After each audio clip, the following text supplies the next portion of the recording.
All right, hello everyone. I think that we'll go ahead and get started. Welcome to today's webinar. My name is Katie Notman and I am the Digital Marketing Coordinator here at Handle IT. I will be moderating today's webinar alongside our presenter, Casey Bader, who is our Vice President of Sales and Marketing. Our session today will be recorded and you will all receive a copy of it in your inbox tomorrow that you can rewatch or share with anyone who wasn't able to attend today.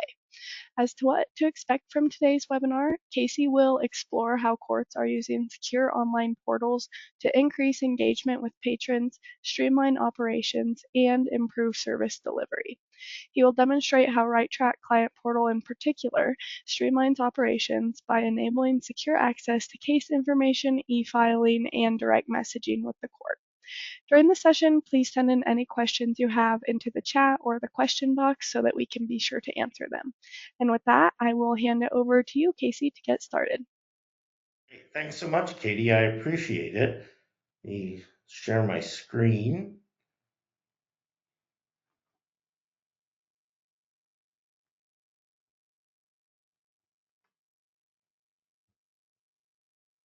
Is it shared? Yep, we can see it. Okay, great. Okay, well, thank you all for joining us today. Today we're going to be talking about a new release for RiteTrack, and that's our client portal and the functionality that we have developed standard for tribal courts. A little bit about handle information technologies before we get started. We've been doing this for over 25 years. In October, we'll be celebrating our 28th anniversary. So worked with tribes for a long time, and tribal courts in particular. We're currently partnered with over 80 tribes from Alaska to Florida and all points in between. We primarily work with tribal justice and social service agencies, and we have several standard modules for those programs, and I'll list those here in a slide or two. But the portal applies to any module, so you can expose data from your RiteTrack system through the portal for your clients, patrons, or members. Along with the system, we also provide implementation services that can include data conversion, implementation of the standard functionality, customization to make additions to the system, and that includes the portal. It's customizable. And we get great feedback on the support that we provide, and so I do feel confident in saying that it is exceptional, as if you talk to our customers, I think they would echo that sentiment. The programs that we have standard modules for and that we work with most often include, of course, tribal court, and then kind of on the justice side, Indian child welfare and domestic violence, probation and treatment services. With probation and treatment services and tribal court, we've also developed a module for healing to wellness courts that focuses more on treatment and less on the legal aspect of the case, while still allowing both to be recorded. Then on the social services side, we have modules for enrollment, financial services, temporary assistance for needy families, employment and training, and oh, I see, I repeated treatment services. Pardon me. Let's go on from there. Today, as Katie kind of talked about some of the high level things that we're going to be talking about and exposing, some of the things that we'll be looking at today that are in the standard patron portal include public and private calendars, the ability to download and upload documents and e-file. You can direct message with the court as well as messages, as well as upload and download documents that are sent from court staff. Patrons have access to their case information, including conditions, from which they can also process online payments, and I'll talk about that once we get there. As Katie mentioned, if you have any questions, please enter them into the interface, and she'll be monitoring those, and we'll be able to get to them at the end. And I'll put this slide up at the very end. If you are interested in learning more, you can reach out to us via these methods. Okay.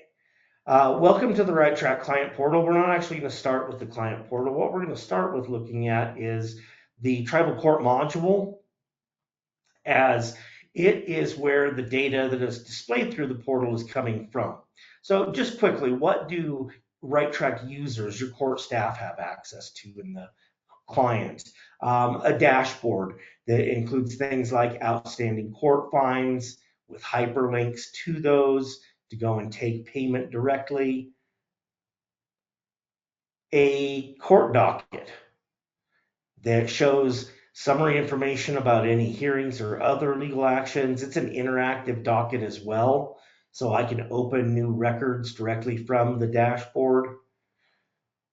And case records. So these are things that we may want the patrons of your court to have access to.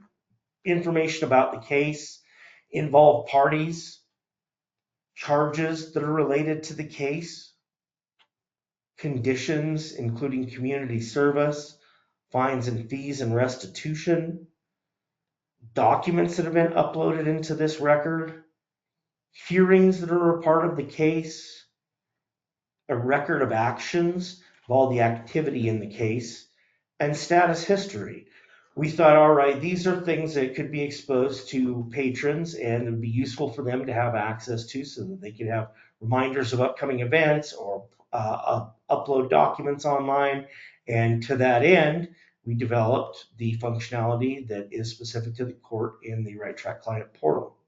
I'm on the portal now, and the first thing I have access to before signing in is we do have a public information section. Now, this portal demonstration site actually includes functionality for the enrollment, employment, and training, financial services, and tribal court module as an example of how we can combine all those together. But today we'll just focus on those things that are pertinent to the court.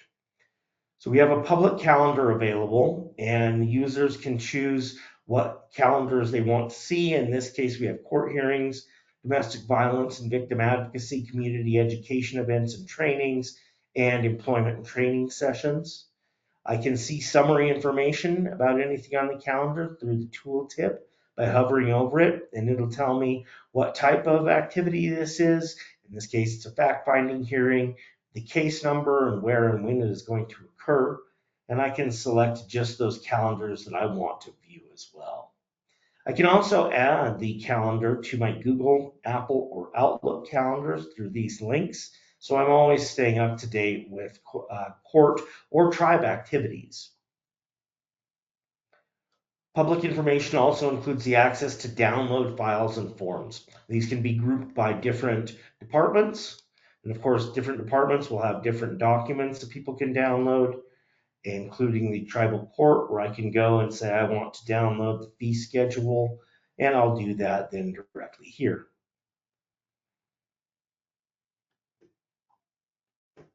Lastly, in public information, you have access to a news feed with details about any article or news or notifications that you're putting out, including the ability to filter by categories of news, keywords, and date ranges. Upon logging in, I'll have access to my personal information.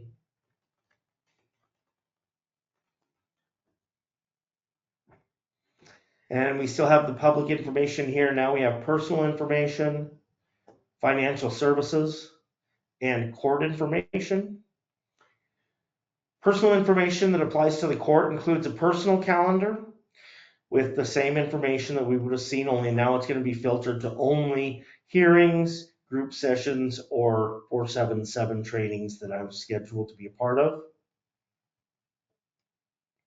I also have access to my contact information, including addresses, phone numbers, and emails. The intent here is the ability to validate that the tribe has your correct addresses.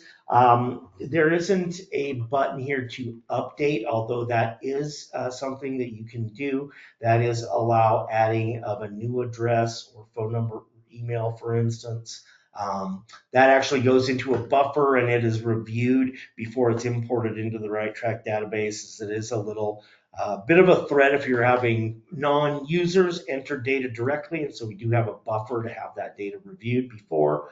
We can also customize applications for services and other types of things that you can have filled out electronically rather than downloaded, and then through tickets, registered users can then upload documents as well. Document uploads and messaging are done through tickets, and I can go into the details of a ticket that I have had before and see the date range and the status that it's went through. I created a ticket, asked about making a payment plan, and then received a message back. Please download the payment plan application from the tribal court downloads section.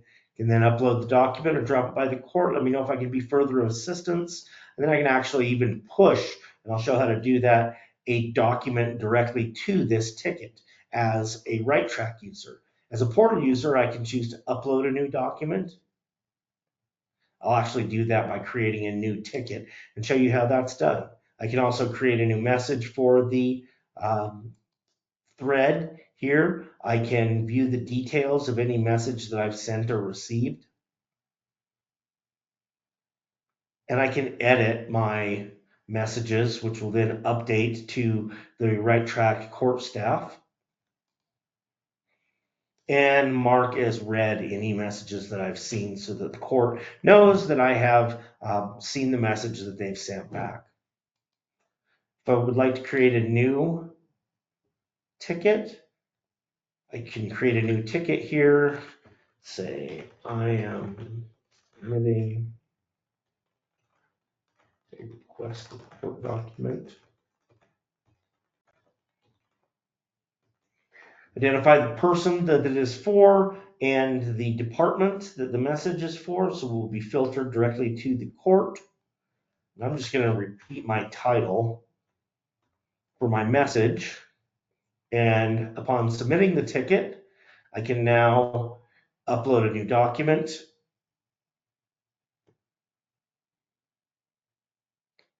which will then go directly into the queue for unviewed messages and documents in the RiteTrack client, which I'll show. And that's all the personal information that applies to a court. Court information gives me access to charges, community service, fines, fees, hearings, and restitution in their own records. And this would be across any cases, multiple cases, or even if it wasn't a part of a case, I would see in this case restitution across all those records. But more often where I think users will spend their time is in the court cases link. And that gives me access to the different cases that I'm involved in with a link to further information. So by clicking on the case number, I have access to summary information about the case, the involved parties. I'll come back to conditions, documents that have been a part of attached to this case through RiteTrack and the ability to download those. A list of hearings, including date, time, and location. Again, involved parties. These are the current involved parties. In this view, I would see any past involved parties as well. The record of actions that the case has gone through or that have been made in the case.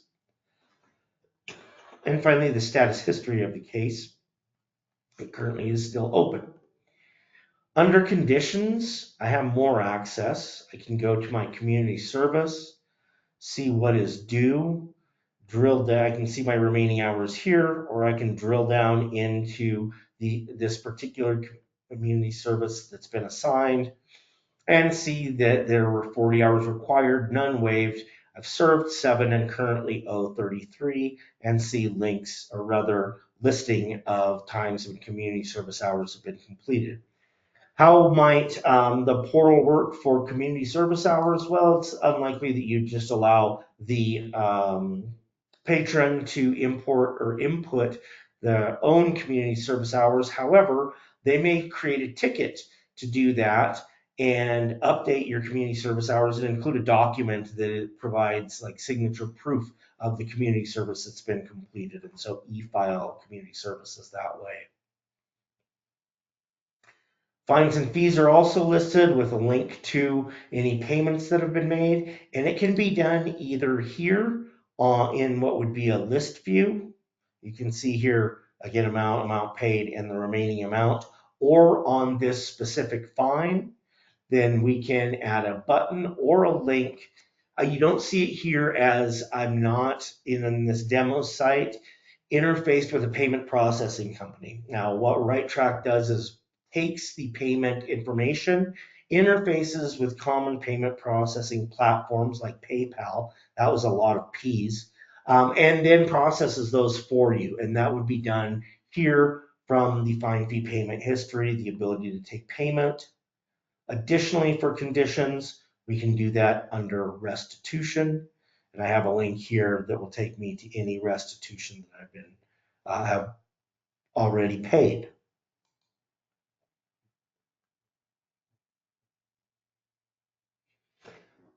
And that is everything that's in a case file summary: charges, offenses, conditions, documents, hearings, involved parties, record of actions, and status history.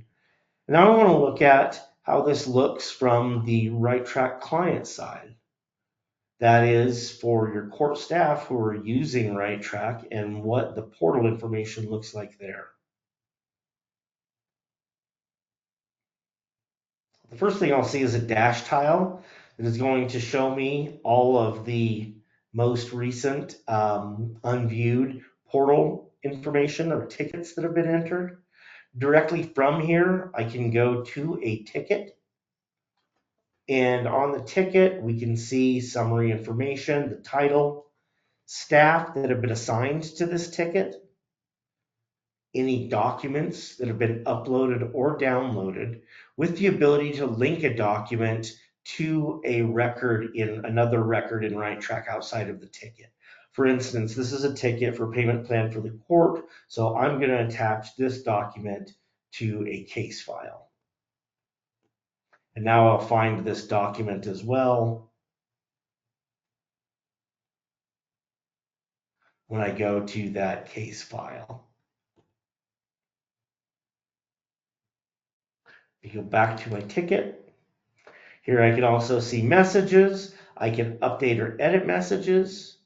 I can add a new message to Carter.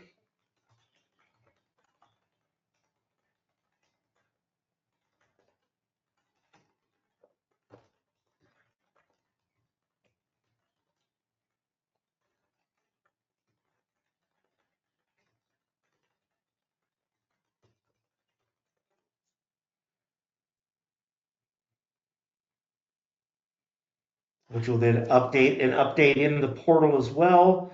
Carter's to go to his tickets. He'll see updated information now. I can also see the individuals who are related to the ticket. If this ticket was related to a prior ticket, we can link those. And then the status history of this ticket. I would like to close it, but I'm not going to yet as we're still awaiting the documentation from Carter. In the RiteTrack client, we also have portal management session where you can manage who has access keys. So RiteTrack will generate unique access keys that portal users have to use to register for the portal. And then they'll be able to manage it. If I log out with their username and password. Then also, as an option, we can set up two-factor authentication on the portal. Other portal management features include the ability to add or update news. You're able to define the directories that your downloadable forms are in. So I download my directories and then import documents into the system and assign them to a directory. And under a directory, I can see our files that are a part of that, as well as any subdirectories that you've set up in the portal. And finally, another link to portal tickets that will take me directly to that ticket so that I can continue to work with it. So starting with the RiteTrack Tribal Court module and the information that's entered there, how that is then accessed via public through the portal, and how your court staff will have tools to manage tickets, communication, and documents that are submitted through the portal. is everything that we wanted to cover today. I hope that you found this short introduction informative. If you would like more information, I'll put this slide back up and I'll let Katie take us home. Awesome, Casey. Great job. Thank you so much. We do have a couple questions here. So the first question is, does the portal provide public access to hearing dockets? We have public hearing dockets that have to be provided to the public, and also other versions of the dockets that have classified information that can only be accessed by certain parties involved. Can I allow access to only certain users to the dockets with the classified information? Yes. So you can have a public docket that has only information and legal activities that the public can be able to see. But then for registered users, you can filter what they have access to based upon what their like cases that they're associated with. So yes, you're able to apply the same type of security you can in the RiteTrack client to the portal. Okay, great. The next question is, what would the cost be of a patron portal? So the cost varies from $15,000 to $50,000 for the module, depending on the complexity and the size of the population to be served. I know I can't give you an exact amount there, but hopefully that gives you an idea of the pricing. And if you would like a specific quote, feel free to reach out to us. We can talk about the parameters for your quote and get individual pricing in front of you. Cool. The next is, just to clarify, clients can make payments through the portal and you integrate with PayPal, correct? That is correct. Okay. What security measures are implemented to make sure my clients accessing information via the portal don't see sensitive information that they shouldn't? All right. So you define what patron patron portal users have access to in their system. So in the same way that you define security in RiteTrack that identifies what people have access to, what they can add, edit, or delete, and what they can view in any way, we apply the same security model to the portal. So depending on the person's involvement in different activities, they may or may not have access to those. And again, it works in the same way that the RiteTrack security model works, and it is very customizable. So you are able to define, based upon the program and the confidentiality requirements for it, what your portal users have access to, depending on their association with the record. Great. And then our final question here asks, are clients notified when I answer their messages? Could they get an SMS message or something like that to notify them? Yes, they can. It doesn't trigger it automatically, but it can trigger those in the same way that it does out of RiteTrack, so that they are kept aware as well that their portal tickets, messages, and documents have been addressed. Cool. And that's a great And then, extension of the portal with something that we can very easily do. And we love to see tribes doing that because the technology is there. It's just taking advantage of it. awesome. And then we ended up getting one more question here. What other payment methods can they pay through RiteTrack? Does it generate a receipt for the client? Yes, it can generate a receipt for the client. And I don't have the exhaustive list of the payment platforms. I know that we're just working on interfacing with the most common. I think Square is another, PayPal, obviously, that we listed. If you'd like to take the question offline, I can get that from development, but I don't know all of them off the top of my head, I'm afraid. Okay, no worries. So yeah, that concludes our questions. So thank you so much, Casey. You have provided so many great insights and have really made it easy to see how helpful of a tool a patron portal can be for tribal courts. And thank you to our audience for attending today's session. As we close it out, I want to let you all know that there will be a survey that pops up on your screen, and we would love to hear your feedback if you're willing to give us a couple minutes of your time. I hope that everyone has enjoyed today's session and that you will return for our upcoming webinars. So be sure to keep an eye out in your inbox and on our website for those. And I believe that's all from me. So thanks again, everyone, and have a great week. Thank you.